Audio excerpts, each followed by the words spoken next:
to you about the concept of contracting. As I shared with you before, HR is a unique situation because we're not in control of all aspects of our work. You know, in sales or operations, you know, they're in control.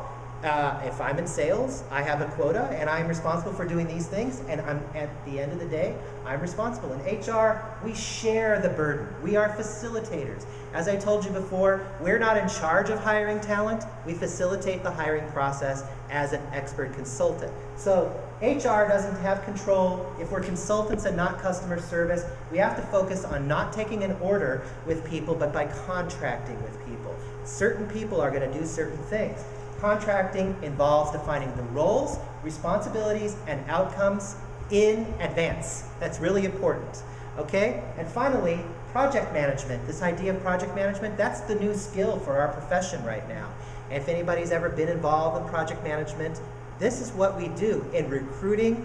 The best executive search people out there are outstanding project managers, and they're really good at contracting. Remember those examples I showed you earlier today? Those were all opportunities to have had a contracting conversation with those constituents, if you will. Let me show you what I mean by this. Contracting involves asking questions, and again, you do that when? When do you ask these questions? Before anything happens. So in recruiting, you ask these questions. What needs to be accomplished? Well, we need to hire 2 financial analysts, and we need them to have these skills. Okay, great. How will we measure our success or accomplishment? Well, we will have hired those people within a certain period of time at these skills, at this salary, and I'll know I'm happy when we do that. When will we know we've completed the task? And finally, the most important one is who will be responsible for what? Now, this is another thing that I will tell you in recruiting and staffing especially. We don't do a good job as a profession with this. So for example, a lot of people in recruiting and HR, they believe that the hiring manager knows how it works, okay?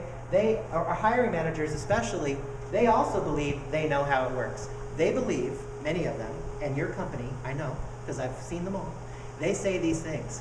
You know, Rose over here, who works in HR at Esterline Control Systems in Sylmar, California, she's the magic HR lady.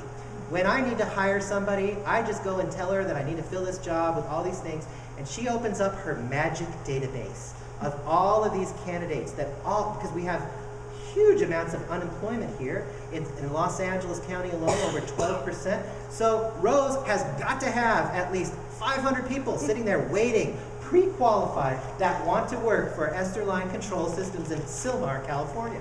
That's what they believe. Have you ever talked to a hiring manager that kind of believes that it's kind of magical there? Or how about this? They believe that it's not too hard for you because they know the magical tools that you have now too. See, in the old days, 15, 20 years ago, it was like, when I was a recruiter, it was like we had some kind of magic mojo. We would place ads and resumes would come to us, and we had all kinds of filing systems and things like that. The managers didn't know how they came to us. Now they know, because they know about Monster and Career Builder and your applicant tracking systems and things like that. So you get the candidates, they just come to you. You just put a posting out on Monster and they're just gonna come. So why do I need you? Okay, you can just find me those people, right? They believe these things. But the bottom line is this.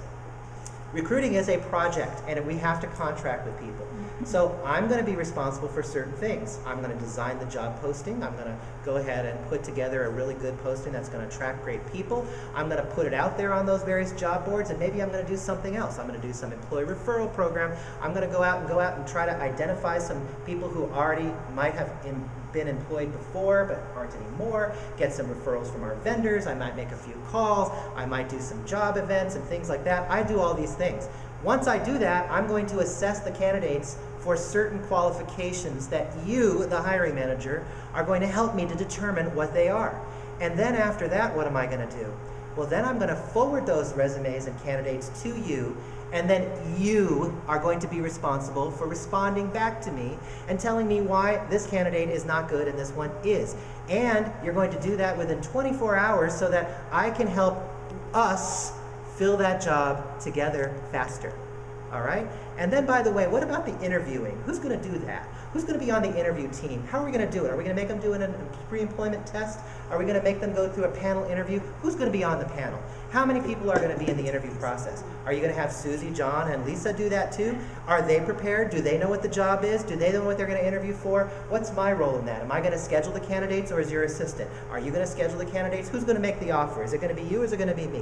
What's the comp? All of these things are questions. Y'all understand how that works? If you think about the very best executive search person that you've ever worked with in the past, and I know that many of you have lots of stories about those that you don't like, but you also have stories about the ones that you do like. And those people do a really good job of this, don't they? This is what I'm going to do, this is what you're going to do, and this is how we are going to work together. That's the idea of contracting. And all of this works with every constituent that you have. So we want to manage expectations. When people ask for something or request support, always, first thing you do, clarify what it is you heard them say. I understand you want us to do this, this is what the job should be, etc. This is how much the job should pay, is that right? Then you calibrate what it is that you're going to do and how you're going to accomplish the task. So for example, if someone says, I want somebody with this kind of skill and background, I might actually show you some real resumes that I've pulled from our database, or I've gone on to Monster or something else and showed you, hey, I've got these candidates. I haven't started the sourcing yet. What do you think about these people? Would that work for you? Yes or no? No, they wouldn't work. Why? So I'm calibrating. Y'all understand how that works? This is what great executive search people do, and that's what you can do as well. Always be 100% realistic though, because have you ever heard your mom or your dad say something to you like, always, always under promise and over deliver? Okay, well if you do that too often, people figure it out and they know you. They've got your number. Don't do that. Always be 100% realistic. Now.